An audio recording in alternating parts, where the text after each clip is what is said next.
Assalamualaikum warahmatullahi wabarakatuh. Yang terhormat Ketua dan Wakil-Wakil Ketua Pimpinan Komisi 10, para anggota Komisi 10 yang hadir cukup banyak sekali. Yang terhormat Mas Menteri dan seluruh jajarannya yang telah menyampaikan paparan tadi dengan cukup lengkap, dan beberapa diantaranya adalah memberikan gambaran tentang perkembangan yang cukup bagus dari apa yang disampaikan Pak Menteri tadi. Yang pertama terkait dengan soal PPKM, Pak Menteri. Kami tadi meminta supaya jangan perwakilan saja, tetapi seluruhnya teman-teman, karena masing-masing kami turun ke daerah dapilnya masing-masing. Yang pertama kali dikejar oleh teman-teman di daerah adalah memang soal PPKM ini. PPKM ini pada ujungnya ternyata yang kedua ini membuat kegelisahan luar biasa bagi para guru-guru swasta yang diterima sekalipun, kemudian di P3K, kemudian yayasan, kemudian juga teman-teman honorer yang di pendidikan di sekolah negeri. Itu semuanya menyampaikan kegelisahannya. Yang pertama, teman-teman dari honorer yang diterima itu tidak sepenuhnya senang, Pak Menteri. Dia senang separuh, ya bisa diterima dan alhamdulillah masuk. Tapi ketika dia tahu bahwa dia harus lepas dari sekolahannya, dia juga tidak tega dengan yayasannya, dengan teman-temannya yang selama ini bersama-sama dengan mereka. Lalu kemudian juga dia nggak seneng juga, punya perasaan nggak etis juga ketika ternyata dia diterima di tempat negeri yang di situ teman-teman honorer di negerinya dia kemungkinan akan tergeser. Jadi dengan demikian dia mungkin di satu sisi merasa senang, di sisi yang lain sebagai guru yang punya etika itu merasa tidak senang dengan itu. Oleh karena itu seluruhnya Pak Menteri, kebetulan kami ketemu dengan semua aliansi penyelenggara pendidikan, kami ketemu dengan teman-teman honorer MKKS negeri maupun swasta. Mereka menyampaikan kesimpulan, yaitu yang disampaikan oleh pimpinan tadi, bahwa mereka supaya dikembalikan di sekolahannya masing-masing, tetap mengajar di tempatnya sekolahannya masing-masing. Meskipun tadi Pak Menteri mengatakan bahwa Undang-Undang ASN mengunci bahwa mereka harus kerja di lingkungan sekolah negeri. Nah, kemudian tadi ada isu yang disampaikan kemarin juga muncul, juga tadi disampaikan Ibu Sekjen akan ada judicial review. Saya kira ini harus diselesaikan secepatnya Pak Menteri. Paling tidak harus ada kepastian buat mereka. Yang pertama adalah bagaimana kalau dalam proses judicial review itu yang terjadi seperti apa transisi ini. Ada pilihan. Seingat saya dulu pernah ada yang namanya guru yang diperbantukan dari negara kepada swasta. Apakah nggak bisa ini saja dulu sebagai masa transisinya Pak Menteri, Mas Menteri, sehingga dengan demikian teman-teman itu ada senangnya itu full, senangnya itu mutlak. Tidak menyisakan tadi yang tidak etis meninggalkan yayasan, dan tidak etis juga nendang teman-teman honorer yang di negeri itu. Sehingga dengan demikian dikembalikan saja kepada kebijakan yang lama yang pernah terjadi, dan itu pasti ada regulasinya. Sehingga dengan demikian teman-teman itu merasa nyaman. Yang kedua, ternyata kebijakan ini menyisakan masalah juga kepada teman-teman honorer yang di negeri. Mereka selama ini kalah dengan yang swasta, karena swasta punya dapat afirmasi, yaitu mendapatkan kebijakan lebih mudah untuk memperoleh sertifikat pendidikan. Sementara teman-teman yang honorer yang di negeri itu sulit karena mereka harus mendapatkan rekomendasi dari pejabat strukturalnya, yang kemudian ada aturan tidak boleh mengangkat honorer. Efeknya tentu saja mereka yang sudah ngajar cukup lama di negeri itu ya tidak mendapatkan sertifikat pendidikan. Karena tidak mendapatkan sertifikat pendidikan, maka mereka tidak mendapatkan afirmasi yang ujuk-ujuk ada 100% untuk yang teman-teman mendapatkan sertifikat pendidikan tersebut. Jadi karena itu kebijakan ini ternyata kok dicicil seperti ini.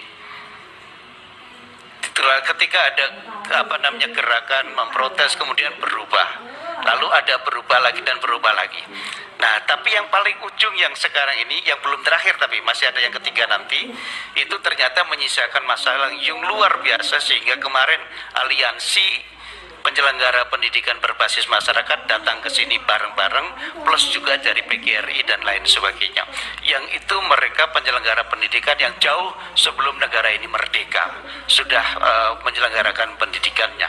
Karena itu saya kira ini mendapatkan perhatian yang serius dari Pak Menteri, yaitu masa transisi yang sudah diterima ini kira-kira seperti apa. Kalau kami mengusulkan, oke, silahkan saja ada judicial review, tetapi kalau bisa sebelum ini dijadikan, kembalikan kepada kebijakan pemerintah yang pernah terjadi, yaitu ada guru perbantuan dari negeri kepada swasta, yaitu mereka-mereka yang tadi diterima, dia adalah guru honorer di tempatnya, P3K di tempatnya di swasta, tapi dengan status baru dia adalah P3K. Itu yang pertama. Nah, saya berharap Pak Menteri dengan pengalaman yang semacam ini dan kecerdasan Pak Menteri yang telah dimiliki dengan teman-teman sekalian digabungkan untuk nanti yang ketiga.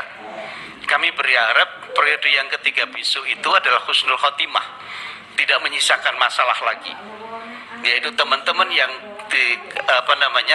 teman-teman negeri tadi yang tidak mendapatkan afirmasi, gimana caranya supaya mereka juga mendapatkan posisi itu untuk mendapatkan serdik, lalu dapat afirmasi 100%, lalu dia terangkat.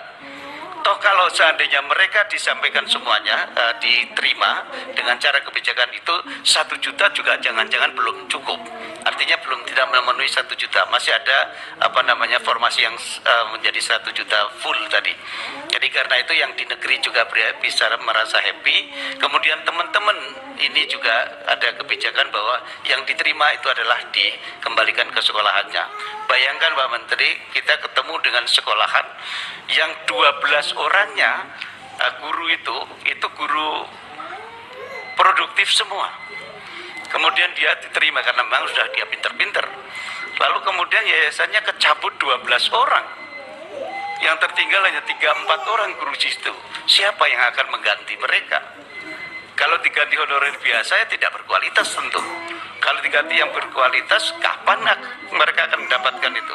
Apalagi mereka rata-rata adalah yang terdiri dari guru-guru produktif. Sekali lagi mohon supaya yang di periode ketiga ini setelah dievaluasi semuanya dengan baik, itu harus bisa betul-betul nanti husnul khotimah. Satu lagi Pak Menteri, kepastian mengenai kenapa teman-teman daerah tidak 100% mengusulkan formasi tadi.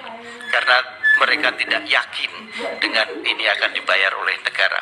Kenapa tidak yakin? Karena sosialisasinya kurang bagus.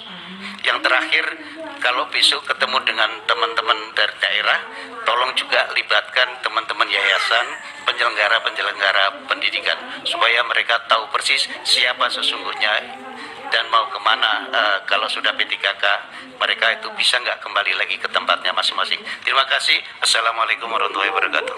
Boleh sedikit saya ingin mengkoreksi, klarifikasi boleh nggak Bu? Biar Makanya Mas Mujib ya supaya lebih langsung daripada lupa. Silakan. Mohon maaf karena nanti mungkin ada yang komen yang sama ke depannya, jadi saya ingin koreksi beberapa. Poin yang pertama adalah judicial review itu bukan inisiatif pemerintah, itu adalah inisiatif BMPS. Jadi bukan salah satu langkah kita atau ide kita, itu adalah mandiri secara organik. Badan ini akan melakukan itu, kami sekedar menginfokan saja. Tentunya itu tidak dalam pertimbangan kita bahwa itu pasti lama dan lain-lain. Makanya yang hanya kita bisa lakukan adalah mitigasi. Jadi mohon tadi beberapa kali dimention judicial review, tapi mohon jangan sampai masyarakat mengira itu adalah inisiatif pemerintah. Itu bukan, BMPS yang mengambil inisiatif itu. Dan yang kedua, klarifikasi, karena tadi ada beberapa yang bilang swasta dipaksa ke negeri. di dalam formulir aplikasinya, jadi ya guru swasta itu hanya masuk P3K kalau dia memang ingin kerja di dalam sekolah negeri. Karena di dalam aplikasi proses setiap guru honorer swasta, dia itu milih.